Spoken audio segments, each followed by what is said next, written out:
is Newsline. I'm Michael Chigani. Well, Hong Kong has a new chief executive, Mr. Siwa Leung or Leung Chun-ying. I have Regina Yip here to talk about this most astonishing election. Thank you, Mrs. Regina Yip, for being on this show. As I said, it's a very astonishing election. Siwa Leung, Leung Chun-ying is now our new chief executive. People say that he received a lot of help from Beijing.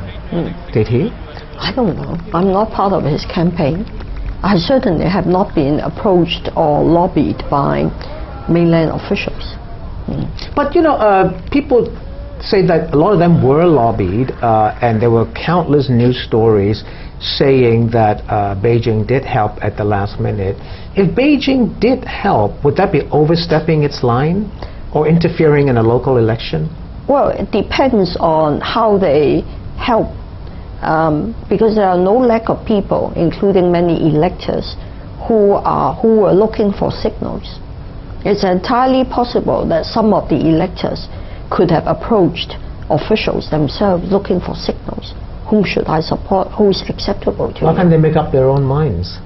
Some of them do make up their own minds. Like you did. Yeah, our party, we debated intensively for 3 hours because there were different voices and there were no lack of people who have doubts about CY, you know. So we deliberated on this for more than 3 hours yesterday morning before we came to a view. You know. So you're very happy that Siwa Leung won, of course. Well, I'm happy. I can't say I'm exuberant. You know. But you know, he got 689 votes as opposed to Henry Tang, who had 285, and Albert Ho, the Democratic candidate, only had 76 votes. Is 689 votes enough of a mandate for Siwa Leung? You know, historically, both Mr. Xi Jinping and Mr. Donald Tsang got very high votes from the election committee, but they were not able to sustain their popularity. So in a way, the election is only starting point. You know, irrespective of the number of votes you secure, you still need to make sure that you are able to govern effectively through formulating sound, sensible policies and through the ability to win widespread public and political support. But you know, you know, one could say it's not a good start, but on the other hand, 689 is not a very high figure. If you look at history, even if you had even if you got elected on very high votes, what's the point if you're unable to sustain your policies and keep your election promises? Yes. Well, you know, just a couple of days before the election, Mrs. Yip, there was a mock poll. People were able to vote, and 200,000 people, which is a very high number, went out to vote. But if you look at the results of that, over 50% said they didn't support any of the candidates, and they cast a blank vote. And Leung Chun-ying, Siwa Leung only had around 18%. That is not a mandate. Yeah, definitely not. You know, but you know, I think that poll was affected by a number of reasons. You know, number one, it's been a mudslinging campaign. You know, both candidates' numbers have gone down because of all the adverse materials. You know, inevitably, when you have so much mudslinging, so much scandal, rumors flying around, the approval rating of the leading candidates is bound to be affected. You know, and secondly, there were stories of mainland interference. You know, very senior central officials coming south to lobby on behalf of CY. Hong Kong News polls being hacked, you know, being attacked by hackers, you know, and liaison office official calling up Hong Kong Economic Journal, and all these, you know, I think would provoke members of public to take part in the Hong Kong News poll just to express their discontent.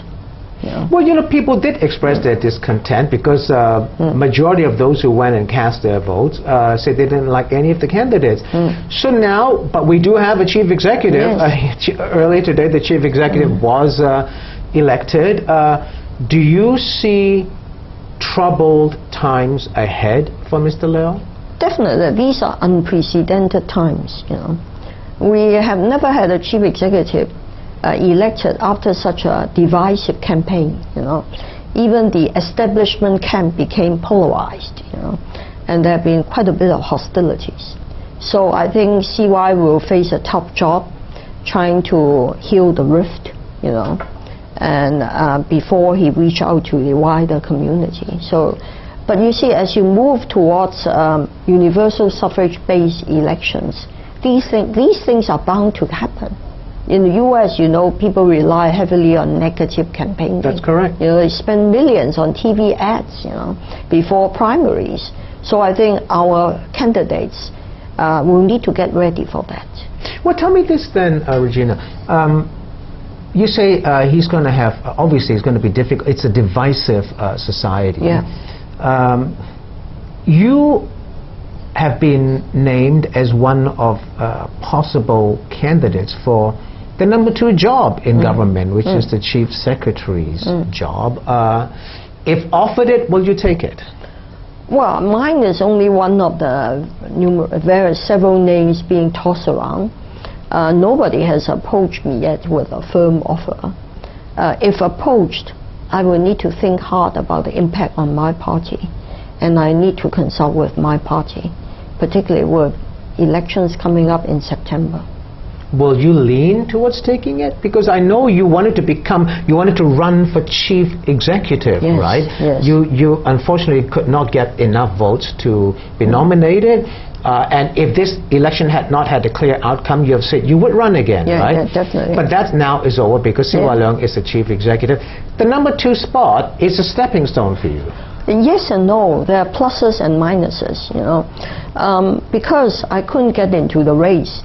There have been, I think, a lot of sympathy for me, and on the street I get a lot of expressions of sympathy and support because I'm seen as a victim of the current system, small circle arrangement.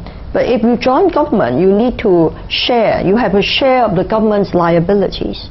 My approval ratings could plummet immediately. In a way, politicians enjoy higher ratings because they have no responsibility. Your ratings are very high in LegCo, right? No real responsibilities other than to monitor government's performance. And criticize. With power of veto. Basically what we have is the power of veto. But once you join government, you share. You become a part of. Well, you could become a part of the problem. I want to become a part of the solution. So I have to weigh up heavily. What would I become?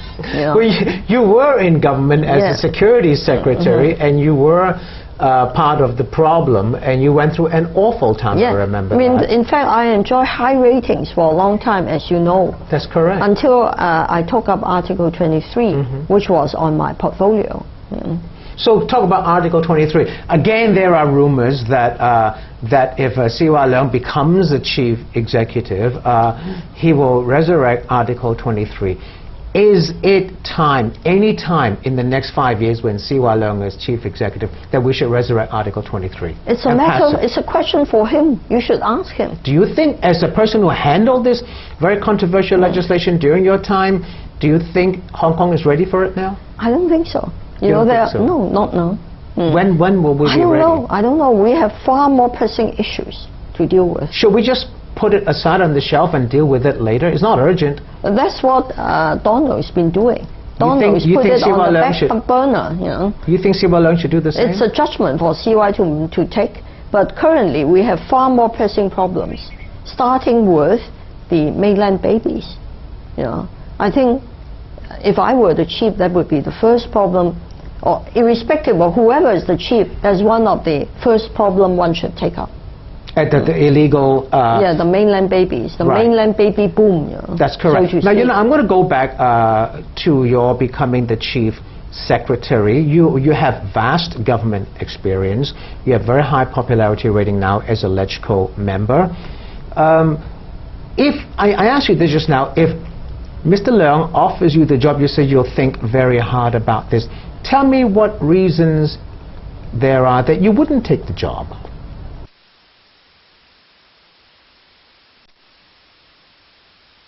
I think I would truly hesitate if there are strong objections from my party.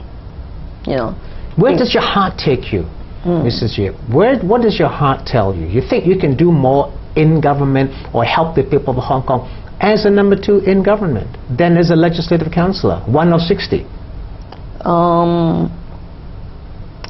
Naturally, if you have real responsibility as part of the executive branch, you could do more. Exactly. But it also could carry high risks, you know, because once you have you know how to do that. Well, I don't know. You know, well, there's always something new to learn every day. You know.